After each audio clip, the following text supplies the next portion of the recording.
Mergulhos na noite da alma, a sombra coletiva e o inconsciente cultural. Quantas vezes você já sentiu que o mundo à sua volta está em crise, mas que de alguma forma essa crise também existe dentro de você? Que as sombras que vemos projetadas nas ruas, nas telas, nas notícias, são, no fundo, reflexos de algo ainda mais profundo, algo que habita o inconsciente de todos nós?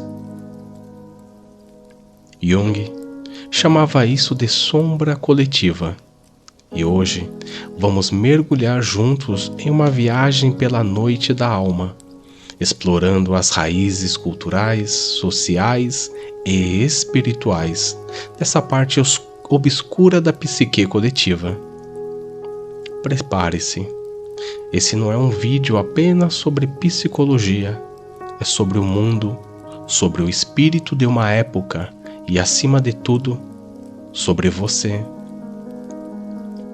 O que é a sombra coletiva?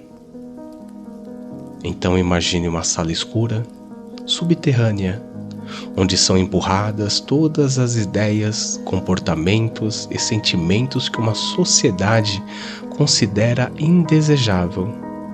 Racismo, fanatismo, ódio, violência, mas também criatividade não convencional, desejo de liberdade e espiritualidade fora das normas.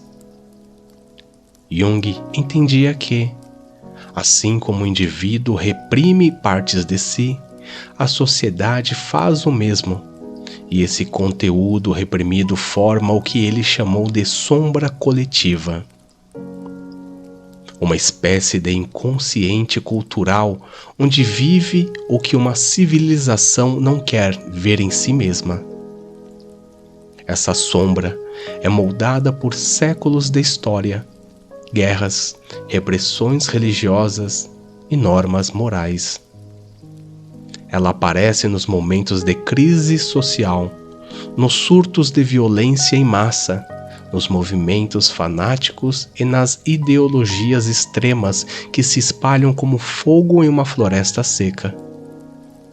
Mas ela também aparece na arte, na mitologia, nos pesadelos sociais que assombram épocas inteiras.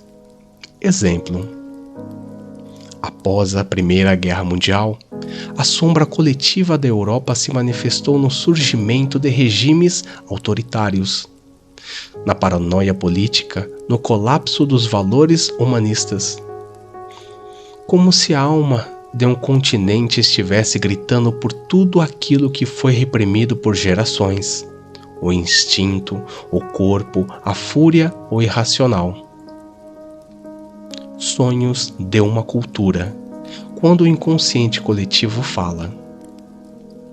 Se um indivíduo sonha, será que uma cultura inteira também sonha? Jung diria que sim. E ele analisava mitos, religiões e símbolos populares exatamente como analisa os sonhos dos seus pacientes. Imagine os filmes mais populares de uma época, os vilões, os heróis, os monstros. Todos eles falam sobre aquilo que a psique coletiva está tentando processar. Um exemplo cinematográfico. Pense no sucesso de filmes apocalípticos, em tempos de ansiedade climática ou em zumbis durante pandemias. Esses monstros culturais são a sombra coletiva se expressando. E a arte, segundo Jung, é uma das formas pelas quais o inconsciente cultural encontra voz.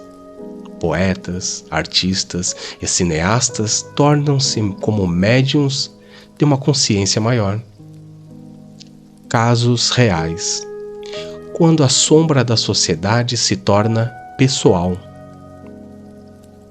Imagine um terapeuta atendendo um jovem que sofre de ataques de pânico e angústia constante. Ao aprofundar-se no conteúdo dos sonhos, surgem imagens de multidões agressivas, líderes autoritários e perseguições. Esses não são apenas medos pessoais, são ecos de uma sombra coletiva internalizada. O paciente sente em seu corpo o peso da ansiedade cultural. Jung observou isso em muitos pacientes no pós-guerra. Sonhos com símbolos nazistas, ruínas, gritos. Era como se a alma do tempo ainda vibrasse dentro da psique individual. Citação de Jung: aquilo que não enfrentamos em nós mesmos reaparece como destino. A mitologia da sombra. Deuses que enlouquecem, heróis que caem. Na mitologia grega, temos Dionísio, o deus do êxtase e da loucura. Em Roma, Saturno devora seus filhos. No Antigo Testamento, um deus irado destrói cidades inteiras. Essas imagens não são meras histórias, são expressões da sombra coletiva das culturas que as criaram. Exemplo mitológico: o mito de Prometeu, punido por trazer o fogo da consciência à humanidade, é a expressão do medo de confrontar o desconhecido. Na Índia, Kali, deusa da destruição, dança sobre os cadáveres, mas também simboliza a transformação e purificação. Essas figuras representam aquilo que foi banido da superfície da consciência cultural, mas que vive com força no inconsciente. A cura da sombra coletiva, o papel do indivíduo. Você pode pensar: mas o que eu posso fazer diante de uma sombra tão grande? E a resposta de Jung seria: tudo começa no indivíduo. Quando você integra sua própria sombra, você retira um pouco da projeção que alimenta o inconsciente coletivo. Cada ato de consciência, cada vez que você reconhece seu preconceito, sua raiva, sua intolerância, é um pequeno antídoto contra os surtos de sombra coletiva. Como disse Jung, não há despertar de consciência sem dor. As pessoas farão de tudo, menos enfrentar sua própria alma. Mas e se você enfrentar? Algo muda, dentro e fora, porque somos partes vivas do todo. A sombra coletiva não é um inimigo. Ela é uma verdade esquecida, um espelho das dores e dos desejos que não sabemos nomear. Quando evitamos, ela se transforma em monstros. Quando olhamos nos olhos, ela nos transforma. Que este vídeo tenha sido um convite para você, não apenas para pensar, mas para sentir. Porque curar o mundo pode começar com um simples ato: olhar para dentro. E segundo Jung, quem olha para fora sonha, quem olha para dentro desperta. E você, se quer continuar com essa jornada, inscreva-se no canal, ative o sininho, compartilhe com quem também está buscando essa luz dentro da sombra. E se gostou do vídeo, curte.